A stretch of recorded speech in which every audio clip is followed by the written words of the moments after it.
Esse vídeo de hoje eu vim aqui falar pra vocês da live que vai ter amanhã. Essa daqui só foi uma live teste. Espero que foi uma live teste. Pode ver. Não precisa dar like. Já transmitindo ao vivo. Aqui, galera. Daqui foi transmitido ao vivo pelo meu aplicativo aqui, Bucho. Para mostrar a vocês. Esse aplicativo aqui, caso vocês quiserem gravar uma live assim, aqui, vocês vão ter que vir aqui no YouTube. Se eu quiser gravar uma live agora, ó, o nome dela vai ser Live Test. O nome dela vai ser Live Test. Aqui, ó, público, vocês vão ver aqui. O que vai aparecer na descrição? Vou escrever assim: Live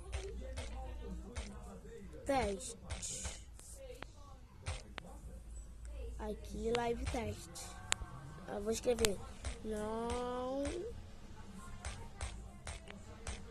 precisa dar o like. Pronto, galera, vocês são ruins. Eu tenho que clicar aqui, onde eu tô clicando, com essa jogadinha. Clicar aqui. Esperar um pouco. Clicam aqui, vocês dão um clique aqui, ó. E enter.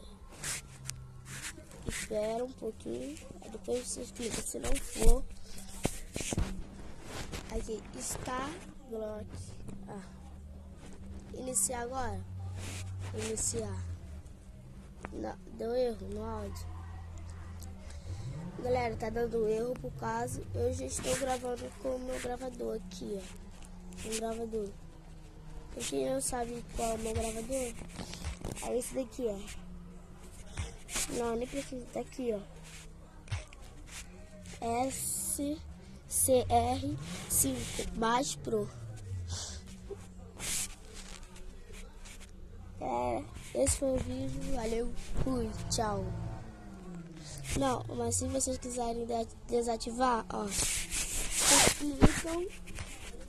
Se vocês quiserem acabar com a live, se você quiser fazer uma live teste, aqui, ó. Se não for, você clica de novo. Até aí, valeu, fui.